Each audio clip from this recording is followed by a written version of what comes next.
नमस्कार दोस्तों, स्वागत है आप सभी का अपने YouTube channel perfect study GS में। दोस्तों, आज हम लोग प्रैक्टिस सेट करने वाले हैं आरआरबी ग्रुप डी का सामान्य अध्ययन यानी कि जीके जीएस का प्रैक्टिस सेट, जिसमें हम लोग 45 क्वेश्चन का डिस्कशन करने वाले हैं। दोस्तों, इससे पहले हम एक प्रैक्टिस सेट करा चुके हैं। अगर उसे आपने नहीं देखे हैं तो मेरे प्लेलिस्ट में जाकर उसे देख सकते हैं। दोस्तों, यह प्रैक्टिस सेट जो हम करा रहे हैं यह आपको इसके झा सर के बुक से करा रहे हैं। दोस्तों, आपसे एक रिक्वेस्ट है कि अभी तक आप हमारे चैनल को सब्सक्राइब नहीं किए हैं तो इसे सब्सक्राइब कर लें और इसे ज़्यादा से ज़्यादा लाइक करें, दोस्तों में शेयर करें फेसबुक, व्हाट्सअप, टेलीग्राम के माध्यम से, और बेल आइकन का बटन दबाना ना भूलें, क्योंकि जो भी मैं वीडियो डालूंगा उसका नोटिफिकेशन आपको पहले प्राप्त होगा। और दोस्तों, अगर आपको इसका PDF चाहिए तो डिस्क्रिप्शन में हम टेलीग्राम का लिंक दे दिए हैं, आप लोग जाकर के वहाँ से प्राप्त कर सकते हैं। और दोस्तों, कोशिश कीजिएगा कि आप पूरा वीडियो को देखें। तो चलिए दोस्तों, स्टार्ट करते हैं आज का प्रैक्टिस सेट। आज का पहला क्वेश्चन आपका कह रहा है कि निम्नलिखित में से कौन से वेद में संगीत का वर्णन है। एक का राइट आंसर हो जाएगा ऑप्शन नंबर ए, सामवेद। सामवेद जो है आपको संगीत का वर्णन है। और ऑप्शन नंबर बी में जो दे रहा है यजुर्वेद, इसमें यज्ञ संबंधित विषय है। और ऑप्शन नंबर सी में दे रहा है ऋग्वेद, इसमें मंत्रों का समूह है। और ऑप्शन नंबर डी में अथर्ववेद दे रहा है, इसमें आपको श्राप वशीकरण और जादू टोना से संबंधित वेद है। नेक्स्ट क्वेश्चन हम लोग देख लेते हैं। क्वेश्चन नंबर 2 में आपको कह रहा है कि अफीम युद्ध दो देशों के बीच लड़ा गया था, उन देशों में से एक चीन था, दूसरा देश कौन सा है। 2 का राइट आंसर हो जाएगा ऑप्शन नंबर ए, ब्रिटेन। अफीम युद्ध जो हुआ था यह आपको 1839 से लेकर के 1842 तक हुआ था और चीन और ब्रिटेन के बीच लड़ा गया था। 19वीं सदी के मध्य में चीन और मुख्य ब्रिटेन के बीच लड़े गए 2 युद्धों को अफीम युद्ध कहते हैं। और द्वितीय अफीम युद्ध जो है वह 1856 से 60 ईस्वी तक लड़ा गया था। नेक्स्ट क्वेश्चन हम लोग देख लेते हैं। क्वेश्चन नंबर 3 में आपको कह रहा है कि भारत के संविधान में स्वाधीनता और बंधुता को अपनाने का विचार किस देश से प्रेरित था। 3 का राइट आंसर हो जाएगा ऑप्शन नंबर ए, यह आपको फ्रांस से प्रेरित था। और संविधान में 5 प्रकार की स्वतंत्रता, जिसमें विचार, अभिव्यक्ति, धर्म, विश्वास और उपासना की स्वतंत्रता प्रदान की गई है। और फ्रांस की क्रांति से स्वतंत्रता, समानता और बंधुता के आदर्श वाक्य को लिया गया है। नेक्स्ट क्वेश्चन देख लेते हैं। क्वेश्चन नंबर 4 में आपको कह रहा है कि सूर्य और इसके चारों ओर चक्कर लगाने वाले खगोलीय पिंडों को समूह को क्या कहा जाता है। 4 का राइट आंसर हो जाएगा ऑप्शन नंबर बी, उसको हम लोग सौरमंडल कहते हैं। सौरमंडल में सूर्य के अलावा ग्रह, उपग्रह, क्षुद्र ग्रह, पुष्टल तारा आदि को शामिल किया गया है। नेक्स्ट क्वेश्चन देख लेते हैं। क्वेश्चन नंबर 5 में आपको कह रहा है कि परंपरागत रूप से भारतीय अर्थव्यवस्था का आधार किसे माना जाता है। 5 का राइट आंसर हो जाएगा ऑप्शन नंबर डी, कृषि को माना जाता है। भारतीय अर्थव्यवस्था जो है वह आपको कृषि पर आधारित है और भारतीय कृषि को मानसून का जुआ कहा जाता है। नेक्स्ट क्वेश्चन देख लेते हैं। क्वेश्चन नंबर 6 में आपको कह रहा है कि जनगणना 2011 के अनुसार भारत का लिंग अनुपात यानी कि 1000 पुरुष पर महिलाओं की संख्या है। 6 का राइट आंसर हो जाएगा ऑप्शन नंबर सी, 943।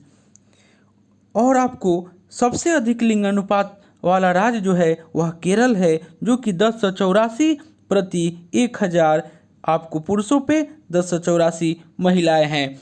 नेक्स्ट क्वेश्चन देख लेते हैं। क्वेश्चन नंबर 7 में आपको कह रहा है कि मिशन इंद्रधनुष भारत सरकार की योजना निम्नलिखित में से किस योजना से संबंधित है। 7 का राइट आंसर हो जाएगा ऑप्शन नंबर बी, यह आपको स्वास्थ्य से संबंधित है। मिशन इंद्रधनुष स्वास्थ्य सेवा से संबंधित है और इस योजना को अटल बिहारी वाजपेयी के जन्म दिवस पर यानी कि 25 दिसंबर 2014 से प्रारंभ किया गया। और 25 दिसंबर को हम लोग सुशासन दिवस के रूप में भी मनाते हैं। क्वेश्चन नंबर 8 में आपको कह रहा है कि डैश भारत का लोक नृत्य नहीं है। 8 का राइट आंसर हो जाएगा ऑप्शन नंबर ए, मोहिनी अट्टम जो है वह आपको केरल का शास्त्रीय नृत्य है और मोहिनीअट्टम जो है वह आपको केरल का शास्त्रीय नृत्य है, यानी कि यह आपको लोक नृत्य नहीं है, यह आपको शास्त्रीय नृत्य है। नेक्स्ट क्वेश्चन देख लेते हैं। क्वेश्चन नंबर 9 में आपको कह रहा है कि निम्नलिखित में से कौन सा वैकल्पिक धन का उदाहरण है। 9 का राइट आंसर हो जाएगा ऑप्शन नंबर सी, चेक जो है यह आपको वैकल्पिक धन का उदाहरण है। चेक को बिल ऑफ एक्सचेंज कहा जाता है। किसी भी व्यक्ति को या व्यापार के लिए धन या ऋण का भुगतान चेक के माध्यम से किया जा सकता है। नेक्स्ट क्वेश्चन देख लेते हैं। क्वेश्चन नंबर 10 में आपको कह रहा है कि निम्नलिखित में से किस स्थान पर एशिया के पहले निर्यात प्रसंस्करण क्षेत्र यानी कि ईपीजेड की स्थापना हुई थी। 10 का राइट आंसर हो जाएगा ऑप्शन नंबर बी, कांडला में। कांडला जो है यह आपको गुजरात में है और 1965 में ईपीजेड की स्थापना की गई थी। नेक्स्ट क्वेश्चन देख लेते हैं। क्वेश्चन नंबर 11 में कह रहा है कि गुप्त ऊष्मा का विमीय सूत्र है। 11 का राइट आंसर हो जाएगा ऑप्शन नंबर सी, m⁻0 L² और T-2 जो है आपका गुप्त ऊष्मा का विमीय सूत्र हो जाएगा। नेक्स्ट क्वेश्चन देख लेते हैं। क्वेश्चन नंबर 12 में कह रहा है कि एल सी एवं आर क्रमशः भौतिक राशियों के प्रेरकत्व, धारिता एवं प्रतिरोध को प्रदर्शित करते हैं। वे संयोग जिनकी बीमा आवृत्ति की नहीं है। तो 12 का राइट आंसर हो जाएगा ऑप्शन नंबर बी यानी कि C/L। दोस्तों आपको जितना भी न्यूमेरिकल है उसका हम पीडीएफ दे देंगे, पीडीएफ का सॉल्यूशन आप वहां से उसको जा करके बना लीजिएगा। नेक्स्ट क्वेश्चन हम लोग देख लेते हैं। क्वेश्चन नंबर 13 में आपको कह रहा है कि निम्न में से कौन सा समय विस्थापन आरेख वस्तु ए तथा बी की गति को प्रदर्शित करता है जो शून्य सापेक्ष चाल से गतिशील है। 13 का राइट आंसर हो जाएगा ऑप्शन नंबर बी, विस्थापन समय। नेक्स्ट क्वेश्चन हम लोग देख लेते हैं। क्वेश्चन नंबर 14 में आपको कह रहा है कि एक वायु अवरुद्ध पिंजरे में लटकी हुई एक स्प्रिंग तुला में एक तोता बैठा होता है और तोता उड़ना आरंभ करता है। तो स्प्रिंग तुला के पाठ में 14 का राइट आंसर हो जाएगा ऑप्शन नंबर सी, परिवर्तन नहीं होगा। अगर कोई तोता पिंजरे में बैठा हो और वह उड़ता है और पिंजरा बंद है तो आपका पिंजरा बंद है तो तुला में पाठ जो है वह आपका परिवर्तन नहीं होगा। नेक्स्ट क्वेश्चन देख लेते हैं।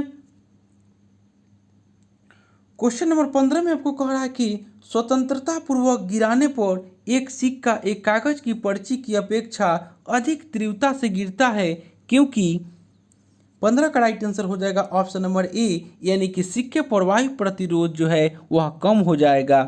नेक्स्ट क्वेश्चन देख लेते हैं। क्वेश्चन नंबर 16 में कह रहा है कि यदि प्रक्षेप गति में वायु प्रतिरोध को नगण्य मान लें तब क्षैतिज गति में होता है। 16 का राइट आंसर हो जाएगा ऑप्शन नंबर बी, आपका अचर वेग हो जाएगा। नेक्स्ट क्वेश्चन देख लेते हैं। क्वेश्चन नंबर 17 में कह रहा है कि दो स्थानों के बीच पहली आधी दूरी 40 किलोमीटर प्रति घंटा की चाल से और शेष आधी दूरी 60 किलोमीटर प्रति घंटा की चाल से चलती है तो कार का औसत चाल, तो औसत चाल बराबर होता है यानी कि कुल दूरी बटा कुल समय, यानी कि इसका फॉर्मूला होता है 2xy बटा x + y, यानी कि आपका 2 × 40 × 60 बटा आपका कुल दूरी यानी कि 40 + 60 यानी कि 100 हो जाएगा। इसको आप सॉल्व कीजिएगा तो आपका राइट आंसर हो जाएगा 17 का ऑप्शन नंबर बी, 48 किलोमीटर प्रति घंटा। नेक्स्ट क्वेश्चन देख लेते हैं। क्वेश्चन नंबर 18 में कह रहा है कि विराम अवस्था से आरंभ कर रहे एक कण का विस्थापन S = 6t² - tq द्वारा प्राप्त होता है।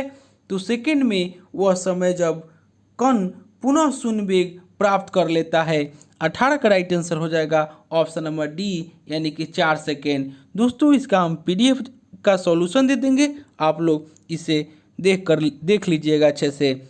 चलिए दोस्तों नेक्स्ट क्वेश्चन हम लोग देखते हैं। क्वेश्चन नंबर 19 में कह रहा है कि एक लड़का गेंद को 75 मीटर ऊर्ध्वाधर ऊपर की ओर फेंक सकता है, ज्ञात करो कि वह कितनी अधिकतम क्षैतिज दूरी तक फेंक सकता है। 19 का राइट आंसर हो जाएगा ऑप्शन नंबर सी यानी कि 150 मीटर। नेक्स्ट क्वेश्चन देख लेते हैं। क्वेश्चन नंबर 20 में कह रहा है कि किसी मोटर का फ्लाई व्हील स्थिर अवस्था से चलकर 5 सेकेंड में 60 रेडियन प्रति सेकेंड कोणीय चाल प्राप्त कर लेता है। इसका कोणीय त्वरण है 20 का राइट आंसर हो जाएगा ऑप्शन नंबर सी 12 रेडियन प्रति सेकेंड स्क्वायर। कोणीय त्वरण बराबर होता है अंतिम माइनस प्रारंभिक बटा समय। इसका फॉर्मूला है। नेक्स्ट क्वेश्चन हम लोग देख लेते हैं। दोस्तों आपसे एक रिक्वेस्ट है कि अभी तक आप हमारे चैनल पर नए हैं, इसे सब्सक्राइब नहीं किए हैं तो प्लीज़ इसे अवश्य सब्सक्राइब कर लें। क्वेश्चन नंबर 21 में आपको कह रहा है कि प्रकाशीय सजावट तथा विज्ञापन के लिए विसर्जन नलिकाओं में प्रयुक्त होने वाली गैस है। 21 का राइट आंसर हो जाएगा ऑप्शन नंबर डी, यह आपको नियोन गैस है। प्रकाशीय सजावट तथा विज्ञान के लिए विसर्जन नलिकाओं में उपयुक्त होने वाली गैस नियोन है। नेक्स्ट क्वेश्चन हम लोग देख लेते हैं। क्वेश्चन नंबर 22 में कह रहा है कि सर्वाधिक यौगिक बनाने वाली अक्रिय गैस है। 22 का राइट आंसर हो जाएगा ऑप्शन नंबर सी जेनॉन। सर्वाधिक यौगिक बनाने वाली अक्रिय गैस जेनॉन है। नेक्स्ट क्वेश्चन देख लेते हैं। क्वेश्चन नंबर 23 में कह रहा है कि कैंसर के इलाज में किस अक्रिय गैस का उपयोग किया जाता है। 23 का राइट आंसर हो जाएगा ऑप्शन नंबर ए, आपको रेडोन का उपयोग किया जाता है। नेक्स्ट क्वेश्चन देख लेते हैं। क्वेश्चन नंबर 24 में कह रहा है कि ऐसे कार्बनिक यौगिक जिसके आणविक सूत्र एक हो परंतु संरचना अलग हो कहलाते हैं। 24 का राइट आंसर हो जाएगा ऑप्शन नंबर डी, उसको हम लोग आइसोमोर कहते हैं। नेक्स्ट क्वेश्चन देख लेते हैं। क्वेश्चन नंबर 25 में कह रहा है कि निम्नलिखित में से कौन सी वायु चूने के पानी को सफ़ेद बनाती है। 25 का राइट आंसर हो जाएगा ऑप्शन नंबर सी यानी कि कार्बन डाइऑक्साइड। नेक्स्ट क्वेश्चन देख लेते हैं। क्वेश्चन नंबर 26 में कह रहा है कि कोशिका में राइबोसोम का कार्य है। 26 का राइट आंसर हो जाएगा ऑप्शन नंबर डी यानी कि प्रोटीन संश्लेषण में मदद करना। नेक्स्ट क्वेश्चन देख लेते हैं। 27 में कह रहा है कि पादप कोशिका जंतु कोशिका से किस प्रकार भिन्न होती है। 27 का राइट आंसर हो जाएगा ऑप्शन नंबर बी यानी कि कोशिका भित्ति। पादप कोशिका जंतु कोशिका से कोशिका भित्ति के कारण भिन्नता है और पादप कोशिकाएं सुकेंद्रित कोशिकाएं हैं। नेक्स्ट क्वेश्चन देख लेते हैं। क्वेश्चन नंबर 28 में कह रहा है कि प्रोटीन संश्लेषण से निम्न कोशिकांगों में किन की भूमिका सबसे अधिक महत्वपूर्ण है। 28 का राइट आंसर हो जाएगा ऑप्शन नंबर बी यानी कि अंतर्द्रवी जालिका और राइबोसोम। दोस्तों इसमें जितना क्वेश्चन दिया हुआ है यह आपको प्रीवियस ईयर का क्वेश्चन है। नेक्स्ट क्वेश्चन हम लोग देख लेते हैं। 29 में कह रहा है कि प्रयोगशाला में सर्वप्रथम डीएनए का संश्लेषण किया था। 29 का राइट आंसर हो जाएगा ऑप्शन नंबर बी यानी कि खुराना, यानी कि हरगोविंद खुराना ने आपको प्रयोगशाला में सर्वप्रथम डीएनए का संश्लेषण किया था। नेक्स्ट क्वेश्चन देख लेते हैं। क्वेश्चन नंबर 30 में आपको कह रहा है कि नाभिक के अलावा कोशिका के किस कोशिकांग में डीएनए होता है। 30 का राइट आंसर हो जाएगा ऑप्शन नंबर डी माइटोकॉन्ड्रिया में। क्वेश्चन नंबर 31 में कह रहा है कि समान पदार्थों के भौतिक अवस्था में शामिल नहीं डैश पदार्थ। 31 का राइट आंसर हो जाएगा ऑप्शन नंबर ए यानी कि कोलाइड। समान पदार्थों के भौतिक अवस्था में शामिल नहीं है कोलाइड पदार्थ। नेक्स्ट क्वेश्चन देख लेते हैं। 32 में आपको कह रहा है कि 30 ग्राम कार्बन को ऑक्सीजन की उपस्थिति में पूर्ण रूप से जलाने पर कितने ग्राम CO2 बनेगा, यानी कि 32 का राइट आंसर हो जाएगा ऑप्शन नंबर बी 110 ग्राम। नेक्स्ट क्वेश्चन हम लोग देख लेते हैं। क्वेश्चन नंबर 33 में कह रहा है कि निम्न में से कौन सा सरल अस्थायी ऊतक नहीं है। 33 का राइट आंसर हो जाएगा ऑप्शन नंबर बी जाइलम जो है आपको सरल अस्थायी ऊतक नहीं है। जाइलम एक जटिल संवहन अस्थायी ऊतक है। यह जल एवं खनिज लवण को जड़ से पत्ती तक पहुंचाने का काम करता है। दोस्तों जो भी क्वेश्चन आपको डाउट लगे कमेंट करके ज़रूर बताएं। नेक्स्ट क्वेश्चन देख लेते हैं। क्वेश्चन नंबर 34 में आपको कह रहा है कि पादपों में सबसे प्रचुर मात्रा में उपस्थित तत्व है, पादपों में सबसे प्रचुर मात्रा में उपस्थित तत्व है 34 का राइट आंसर हो जाएगा ऑप्शन नंबर बी कार्बन। पौधों में सबसे अधिक मात्रा में कार्बन तत्व उपस्थित रहता है और पत्तियों में सर्वाधिक मात्रा में मैग्नीशियम पाया जाता है। नेक्स्ट क्वेश्चन देख लेते हैं। क्वेश्चन नंबर 35 में कह रहा है कि मानव शरीर की कोशिकाओं में डैश पाए जाते हैं। 35 का राइट आंसर हो जाएगा ऑप्शन नंबर डी, यानी कि 23 जोड़ी गुणसूत्र पाए जाते हैं। मानव शरीर में 22 जोड़ी गुणसूत्र आपस में समान होते हैं और पुरुष में XY तथा महिलाओं में XX होता है। नेक्स्ट क्वेश्चन देख लेते हैं। क्वेश्चन नंबर 36 में आपको कह रहा है कि अगस्त 2020 में भारत के किस राज्य ने अपनी पहली तरह की वर्चुअल क्लासरूम करने के लिए गूगल के साथ करार किया है। 36 का राइट आंसर हो जाएगा option number B Maharashtra. Maharashtra सरकार द्वारा वर्चुअल क्लासरूम हेतु गूगल के साथ 6 अगस्त 2020 को करार किया गया। इसका उद्देश्य है राज्य के स्कूलों में ऑनलाइन शिक्षा प्रदान करना और इस तरह की शिक्षा व्यवस्था उपलब्ध कराने वाला महाराष्ट्र भारत का पहला राज्य बना। नेक्स्ट क्वेश्चन देख लेते हैं। क्वेश्चन नंबर 37 में कह रहा है कि अगस्त 2020 में भारत के किस संस्थान द्वारा एक नैनो पार्टिकल मेटा ग्रिड विकसित किया गया है। 37 का राइट आंसर हो जाएगा option number A IIT Guwahati में। नेक्स्ट क्वेश्चन देख लेते हैं। क्वेश्चन नंबर 38 में कह रहा है कि IPL 2020 का नया प्रायोजक कौन बना। 38 का राइट आंसर हो जाएगा ऑप्शन नंबर ए, यानी कि ड्रीम 11। नेक्स्ट क्वेश्चन देख लेते हैं। 39 में कह रहा है कि US ओपन 2020 में एकल वर्ग पुरुष का खिताब किसने जीता। 39 का राइट आंसर हो जाएगा ऑप्शन नंबर बी, यानी कि डोमिनिक थिएम ने। डोमिनिक थिएम जो है यह आपको USA ओपन 2020 एकल का खिताब जीता और यह आपको ऑस्ट्रेलिया के हैं। नेक्स्ट क्वेश्चन देख लेते हैं। क्वेश्चन नंबर 40 में आपको कह रहा है कि हाल ही में भारतीय राष्ट्रीय राजमार्ग प्राधिकरण ने राजमार्ग वृक्षारोपण को निगरानी के लिए एक मोबाइल ऐप का विकास किया जिसका नाम है। 40 का राइट आंसर हो जाएगा ऑप्शन नंबर ए हरित पथ। केंद्रीय सड़क परिवहन राजमार्ग और MSI मंत्री नितिन गडकरी ने 21 अगस्त 2020 को मोबाइल ऐप हरित पथ का शुभारंभ किया। नेक्स्ट क्वेश्चन देख लेते हैं। क्वेश्चन नंबर 41 में कह रहा है कि हाल ही में भारत के किस स्टेशन का नाम बदलकर श्री सिद्धा रुद्धा स्वामी जी रेलवे स्टेशन रखा गया है। 41 का राइट आंसर हो जाएगा option number B Hubli junction. Next question देख लेते हैं। 42 में कह रहा है कि हाल ही में 2020 के लिए नोबेल शांति पुरस्कार हेतु किस संस्था को चुना गया है। 42 का राइट आंसर हो जाएगा option number C world food programme. Next question देख लेते हैं। क्वेश्चन नंबर 43 में कह रहा है कि निम्नलिखित में से किसके द्वारा स्वास्थ्य सहायक रोबोट रक्षक का विकास किया गया है। 43 का राइट आंसर हो जाएगा ऑप्शन नंबर सी मध्य रेलवे। जुलाई 2020 में AMU car shed Kurla Mumbai division मध्य रेलवे द्वारा किया गया। नेक्स्ट क्वेश्चन देख लेते हैं। क्वेश्चन नंबर 44 में आपको कह रहा है कि सैटेलाइट डेटा की सहायता से किसानों को ऋण देने की पहल करने वाला भारत का पहला बैंक कौन है। 44 का राइट आंसर हो जाएगा option number C ICICI bank है। ICICI बैंक की स्थापना 1994 में हुई और इसका मुख्यालय बड़ोदरा गुजरात में है। नेक्स्ट क्वेश्चन देख लेते हैं। नेक्स्ट और अंतिम क्वेश्चन हो जाएगा आज का।